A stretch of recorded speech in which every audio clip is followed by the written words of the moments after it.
სოსლანი გამოვარჩიე. მე მეფე თამარი, მემკვიდრე გიორგი მეფისა. მეფეთ მეფე და დედოფალთ დედოფალი. მეფე აფხაზთა, ქართველთა, რანთა, კახთა და სომეხთა. შირვანთა და შაჰანშაჰთა და მბრძანებელი ყოვლისა აღმოსავლეთისა და დასავლეთისა. დიდება ამა სამყაროსა და სარწმუნოებისა. მახვილი მესიის მოვლენილი. მეგონა დასრულდა დიდი განსაცდელი. გავაგდე უზნეო, უარგი უფლისწული რუსთავმთავრისა. ვითა ყოფილი ქმარი მეფისა. მეგონა აღიარებდა მეფის გარემოცვა თავისივე შეცდომასა. ბევრად დიდი სიფრთხილით მოეკიდებოდა უცხო უფლისწულის გამორჩევის საქმესა, ვითა საქმროსა მეფისა. პირველი ქმრის გაძევებიდან მალევე თქვა მამიდამ, ვიცი ვეზირთა გამორჩეული კაცი უზნეო გამოდგა. ვიცი ვერ შევძელით თავიდანვე გამოგვერკვიას ნენი კაცისა. ვიცი დიდი ტკივილი მოგაყენა ვითა ქალსაო. ვიცი სამეფო საფრთხის წინაშე დადგაო. ვიცი მეფის მოძულენი ახალ ვერაგობას ჩაიფიქრებენო. ვითა ქალი მეფე ქართველთა მოგიწევს სრუნვა ახალი საქმროსა გამოსარჩევადო. მალე ყველა დაივიწყებს გიორგი რუსსა. მალე ახალი საქმროს ძიებას დაიწყებენო. მივხვდი, მამიდამ მიმანიშნა, უკვე დაიწყეს ახალი უფლისწულის გამორჩევა, იცოდეო. თურმე მართლა დაუწყია ზრუნვა გარემოცვასა. ვიცოდი, წარედ მქონდა დაცდილი ვეზირთა გამორჩევა ქმარისა. მათი ზრახვა ანგარება, მადა ბევრად გაზრდილი ჩანდა. ვერ დაუყვებოდი ვეზირთა რჩევასა. ვიცოდი თვითონვე უნდა მეზრუნა, გამომერჩია საქმრო მეფისა. ჩემივე კურთხევის თვიდან გასულიყო 5 წელი. ვითა მეფე ვუმკლავდებოდი სამეფოს ტვირთის სიმძიმესა. ვითა ქალმა ვიცოდი ფასი კაცის ღირსებისა. ბევრად გამოცდილი. დიდი სიფრთხილით ვარჩევდი საქმის გადაწყვეტასა. კარგად ვიცოდი ვეზირთა და წარჩინებულთა ხრიკები. მათი გამორჩევა ნიშნავდა ზრუნვას მათივე გავლენის გაზრდისა. ვერ მივენდობოდი ვეზირთა. ზად ვიყავი თვითონვე მეზრუნა, გამომერჩია ჩემთვის სასურველი უფლისწული, ვითა საქმრო მეფისა. ეგონათ არ მიზრუნია, ველოდი ვეზირთა გამორჩევასა. გავემზადე ვიდრე ჩემივე გარემოცვა დაიწყებდა ფიქრსა. მე სოსლანი გამოვარჩიე. თურმე დავითის წინაპრები ბაგრატოვანთა ნათესავნი ყოფილან. მე გამზარდა მამიდა რუსუდანმა. ის გაუზრდია ვარამ გაგელსა. მანვე გამაცნო დავითი.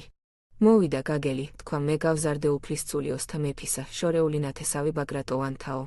ფრთხილად გავზომე სიტყვა გაგელისა. მერე გადავწყვიტე მოწვევა სამეფო ნადიმსა. ვუბრძანე გაგელსა მოეწვია უფლისწული ოსთა მეფისა. ვითა სტუმარი, ძე ვასალი ქვეყნის მეფისა. მერე გაგელმა მაწვია სოსლანი. პირველად ვნახე ოსთა უფლისწული ჩემივე გამართულ ნადიმსა.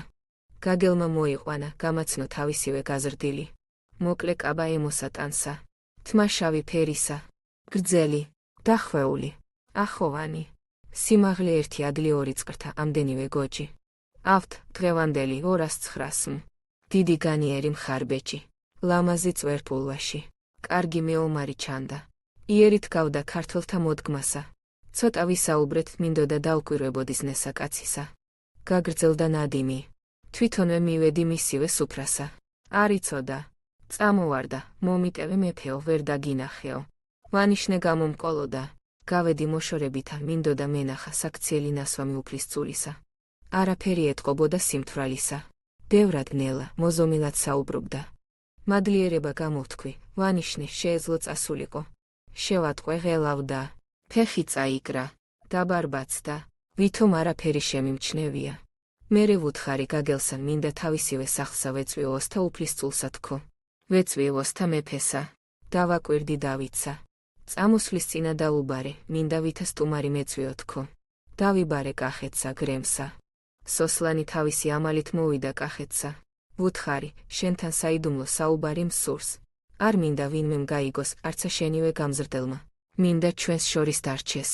დამპირდი დაიცავ პირობასა თქო. თქვა, ვეცდები დავიცვა პირობა კაცისაო. ასე დავიწყე, ვითა პირველი ქალი მეფე ქართველთა, ვალდებული ვარ შევირთო ქმარი. უკვე მოდიან უფლისწულნი უცხო ქვეყნისა. ან მათივე ელჩები მეფის სასახლესა. მანამდე შევირთე რუსთავმთავრის ძე, ჩემივე ვეზირთა გამორჩევითა. თავიდან არაფერი ვიცოდი. მერე იძულებით გავაგდე ვითა უარგი ქმარი მეფისა. მეფეთა წესია, უნდა შევირთო ქმარი ვითა მამა ტახტის მემკვიდრისა. მირჩევნია შენ გამოგარჩიო ვითა უფლისწული. ვითა შორეული ნათესავი სამეფო გვარისა. გამოგარჩე ვითა უფლისწულსა უცხო ქვეყნისა. ვითა საქმროს მეფისა. გექნება სახელი მეფის ქმარისა. იქნები სარდალი მხედრობისა. გეყოლება ამალა. გექნება შენივე სასახლე. სამკვიდროდ მოგცემ ციხე მამულსა. მოგიწევს სიდო სახელი მეფის ქმარისა. ეცოდინება ხალხსა მეფემ სოსლანი გამოარჩიაო, იქნები ვითა ნამდვილი ქმარი, ვერ გახდები მამა მეფის მემკვიდრისა. უნდა დამპირდე, იზრუნებ ვითა ნამდვილი მამა. უნდა დამპირდე, სიკვდილამდე არავის ეცოდინება ჩვენი საიდუმლო. წავიღებთ სამარესა, ასე მსურს ვითა მეფესა. უნდა ვიცოდე, მოიქცევი ვითა ნამდვილი ქმარი, ვითა ნამდვილი მამა მემკვიდრისა. მე ბოლომდე დავიცავ ჩემივე პირობასა. ახლავე არ ვითხოვ პასუხსა. იფიქრე, თუ გადაწყვიტე ელჩები გამოგზავნე სასახლესა. შენივე ელჩების მოსვლა იქნება დასტური შენივე პირობისა. ასე დავუზავდი სოსლანსა. მალევე გამოგზავნა ელჩები. ჩვენ საუფლისწულსა მეფე თამარის ხელის თხოვნას წადიაო. მე ოსთა მეფის უფლისწული გამოვარჩი. იყო 27-სა. დავიწერეთ ჯვარი 1089 თვეენკენისა.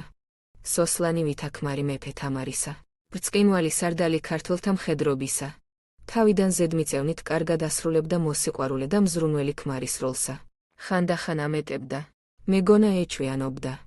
იცოდა ხალხმა, მემკვიდრე ვითა ძე მეფის ქმარისა. თავიდან შეძლო, მოერგო როლი მზრუნველი მამისა. მერე ვერ დამალა. თურმე ვერ იტანდა მემკვიდრესა მეფისა. ავთ, სოსლანის გამორჩევა მეფის წინ დახედული ნაბიჯია. მეფის ქმარი ვერ გაბედავდა ურჩობასა. თუ მოინდომებდა თამარი ადვილად მოერეოდა სოსლანსა. დიდი სამეფოს უფლისწულის არჩევა ბერად სახიფათო თუ იქნებოდა. მეფე იძულებული გახდებოდა დამორჩილებოდ ქმარსა ვიდრე სამეფო საფრთხის ქვეშ დაეყენებინა. ამბოხის დროს დადგებოდა საფრთხე სამეფოს დაკარგვისა. სოსლანის ძალა თამარი იყო. ოსთა მეფე ვერ დაუდგებოდა მეფის ძალასა. სულთანის გამორჩევა ბევრად საფრთხილო იქნებოდა. დასაძლევი დიდი სასულთნოს ძალა გახდებოდა.